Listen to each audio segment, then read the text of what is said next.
जय जगन्नाथ दर्शक बंधु बंधुगण बाछि नियंतु दुईटी मंदार फूल मध्यरु जेकोसी गोटे फूल बा नाली किंबा हलदिया मंदार फूल मध्यरु जेकोसी गोटे फूल को बाछि आपण निजर भाग्य भविष्यत बा किछि गुप्त कथा जानि नियंतु। एही विषय वस्तु माध्यम रे आपण निज विषय रे अनेक गुप्त कथा जानि पारिबे और जदि आपणक जीवन रे किछि समस्या रहिछि एवं आपण सही समस्या पाई अनेक दुख कष्ट भोग कलेनी बा समाज रे आपणक मर्यादार हानि घटिलानी तेबे ताहार प्रतिकार मध्य जानि पारिबे। तेणु एही भिडियोटी को कौनसी साधारण भिडियो भावी जमारू स्किप करंतु नाही, कारण अंकशास्त्र उपरे आधारित एही भिडियोटी एक चमत्कारी भिडियो अटे। तेणु मनरे ईश्वरंकु स्मरण करी दुईटी मंदार फूल मध्यरु गोटिए फूल को बाछंतु एवं जानन्तु निजर भाग्य भविष्यत और आपणक समस्यार अनेक समाधान।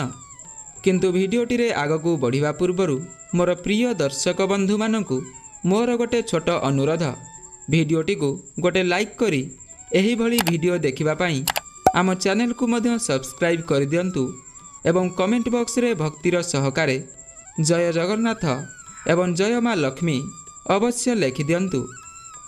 तेबे दर्शक बंधु आशा करुछु एथि मध्यरे आपण दुईटी फूल मध्यरु गोटिए फूल को अवश्य चयन करि सारिथिबे।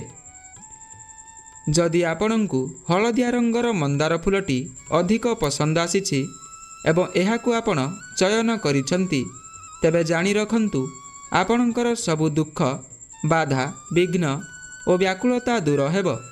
आपणकर समस्त मंददशा एबेठारु दूर होइजिब। आपण अनेक दिन हेब रोगरे पड़ी अनेक अर्थ व्यय करि सारिलेनी, किछि कारण नथाई मध्य आपण विपदरे पड़िछंती। सम्मान हराई आज आपण अनेक दुश्चिंतारे पड़िछंती। दोष नथाई मध्य लोके आपणंकु दोषी बोली भाबुछंती। भूल नथाई सांग माने आपणंक ठारु दूरेई जाउछंती। आपण जेउ करज करिछंती ताहा आपणंकु सुझिबारे कष्ट हेउथिला, किंतु एबे ताहा सबु ठीक होई जिवो। एबे आपण प्रभु हनुमान जी को पूजा करंतु। पूर्व जन्मर कृतफल हुए तो ए जन्म रे आपणंकु अधिक कष्ट देउछि ओ आहुरी अनेक दिन भोगिबाकू पड़ी पारे।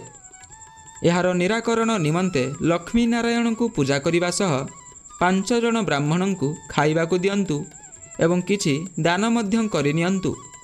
एहा सह जमारू मिछ कुहंतु नाही। आपणंकर आगामी समय अनेक मंगलमय हेब। आपणंकु नाली रंगर मंदार फूलटी जदि अधिक आकर्षित करिछि एवं आपण नाली मंदार फूलटी को चयन करिछंती तबे आपणंकर खराब समय समाप्त होई वर्तमान शुभ फल मिलिबाकू जाउछि। वर्तमान आपण जेउ व्ययभार भोग करुछंती ताहा समय अनुजाई धीरे धीरे कम होई जिवो।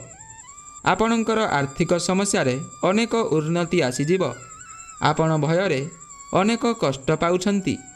आपण जेउ भी कार्य करुथिले सेथिरे सफलता जमारू पाई पारु नथिले। परिश्रम अनुजाई किछि लाभ मध्य आपणंकु जमारू मिलु नथिला, किंतु एबे आपणंकु आउ चिंता करिवार नाही। आपण प्रायतः चिड़ीचिड़ा स्वभाव रे रहुछंती। एही कारणरू अति प्रिय बंधु माने आपणंक ठारु दूरे जाउछंती। दाम्पत्य जीवन रे किछि मात्रा रे कलह सृष्टि हेउछि, किंतु आगकू ए परिस्थिति जमारू रहिबो नाही एवं धीरे धीरे सबु किछि ठीक होई जिवो। एणिकी आपण शांति रे विश्राम करिवे। जेउ कार्य करिवे भावी चिंती बुझी विचारी देखिकी करंतु। भाग्यर उन्नति रे विलंब होई पारे। जहाँ भी शुभ समय शुभ मुहूर्त आसुछि ताहार भरपूर लाभ उठांतु एवं जहाँ करिवार अछि एबे ही करि नियंतु। तेबे दर्शक बंधु आज पाई एही भिडियो रे एतिकी। जदि आपणंकु आजिर एही भिडियोटी भल लागि थाए तेबे भिडियोटी को गोटे लाइक करी एही भली भिडियो देखिबा पाई आम चैनल को मध्य सब्सक्राइब करिनेबे एवं आपण एही दुईटी मंदार फूल मध्यरु केउ फूल को चयन करिथिले आमको कमेंट माध्यम रे निश्चय जणाई देबे। धन्यवाद।